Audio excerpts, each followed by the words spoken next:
NBA players next to normal people looks insane. Yao Ming made his coach look like a leprechaun. Boban's hands? Are you kidding me? Even their clothes are ridiculous. Who dresses like this? So it is fun to see NBA people keep it real. We're behind and they're ahead. Why is that? They scored more than we did and we were pretty crappy on defense.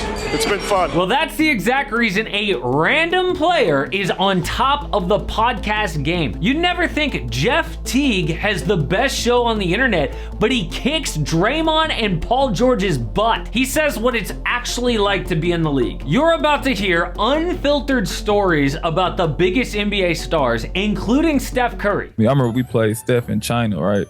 Wait, what? I played the best defense, the hardest defense I ever played in my life. Wow.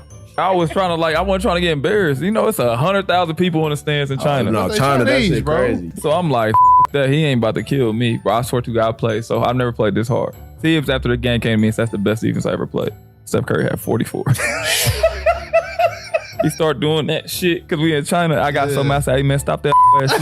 Yeah. He was like, I want to fight. But me and Steph knew each other. We was all Americans in college together. We was right roommates and shit. Yeah, that's my man.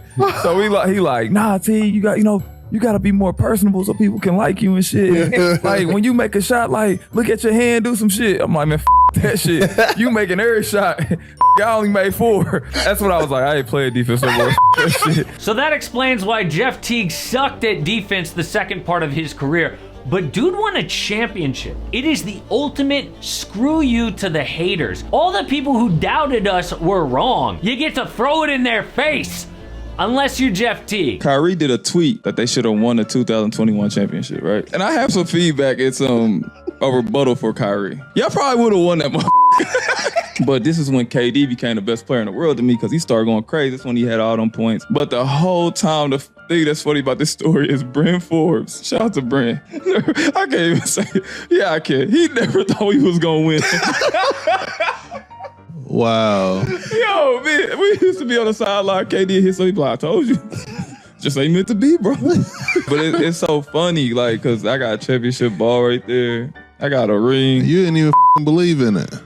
I definitely did. I would keep it real. I didn't believe in it. Like, because, bro, they beat us so bad that I got in the game. Damn. What's crazy is that's funny, but we hate when players don't care like diehard fans. People hate James Harden for going to a party after a season-ending loss, but the guys we love are like Dirk Nowitzki or Tim Duncan, who selflessly took less money to win championships. But Jeff Teague's like, nah, F that. Would you rather have a championship or a max contract? Max contract. Easy. I hate that be talking about this. I'll be no fool. Hey, I just want to win and no. I be niggas with them $100 million bags.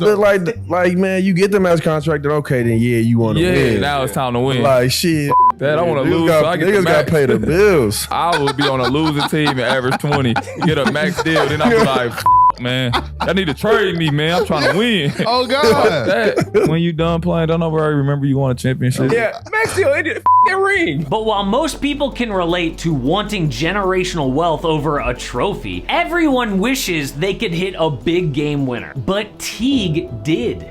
The Timberwolves hadn't been in the playoffs for 14 years, but in overtime against the Nuggets, he scored the biggest bucket, which he wanted nothing to do with. I'm throwing the ball to Jim. I'm running to the corner. I don't want this person. Duncan smoke. What? I was Minnesota already hated me. They gave me all this money. Minnesota didn't like me. They traded Rubio. So I said, I'm not f***ing this shit up. Let me get to the corner. Jimmy said, come get the ball. What the f*** are you doing? He threw it to me. I passed it back to him. Get the shit out of here.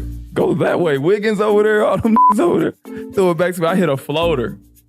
Like 40 seconds ago. I was so scared to shoot that shit.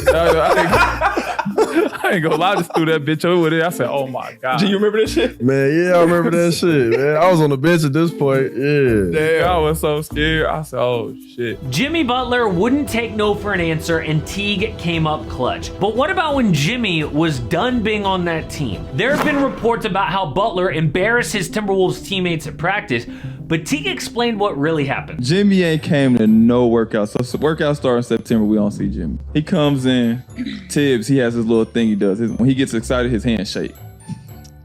His hands shake like this. So Jimmy walk in, his hands start shaking. Michael We J. all Fox. laughing. We like, boy, look at Tibbs, boy. That boy hype. Look at him. What they? Tibbs said, we're going to scrimmage. Jimmy hop up. Jimmy said, I'm playing with them. He picked the Bad News Bears. It was there, no offense, but everybody in there, they wasn't gonna make the team. He's like, I got Cat. I was like, oh shit. So Jimmy and Cat ain't like each other. We throw it to Cat first play. Jimmy steal it. Go down, score. They go down, score. Like, come on, Cat, post his little ass up, man. He can't guard you, blah, blah, blah. Jimmy like, out of here. He trash. Steal the ball again. They go down and score. Y'all think that team can win without me? I'm him. Pay me. Mind you, he ain't took off his Jordan warm-up yet, right? He finally takes it off. He got the Timberwolves shirt on, but he cut the Minnesota out, so it's just chest. We go in the locker room, ESPN pop up. You know what time it is? Rachel Nichols and Jimmy Butler on TV. We like, what the? He like, yeah, I just killed them at practice and I think they all good players. We like, what? Hold on. I can't make this up, bro. He came and killed us And dipped on y'all. and did an interview at home. But while no one would call him a liar for that story, the same can't be said for Teague's story about Tracy McGrady. When someone asked T-Mac about this story, he said, it didn't go down like that, but I'm not surprised because the Hall of Famer comes off horrible. Right, me and T-Mac don't get along. He cold, but he don't like me. I don't like him either. So wait. How did this start? I was my third year. I was starting point guard. He came to our team, and he was really pissed that I was starting. Tell him how I pulled up to practice. What did he pull up in? A Maybach? Yeah, he pulled up in a Maybach. I'm like, I'm a fan. I'm like, damn, that's T-Mac in a Maybach with some big ass Gucci clothes on. They start calling the starting line of the groups. Look like this. I'm like, yeah. He like, man, this trash. I'm like, heart drop. Like, oh, he got me up. So that was T-Mac the whole. I just started talking shit to him the rest of the year. Like, you ain't never been LeBron. Nigga, Kobe ain't respect you. He was like, who the are you?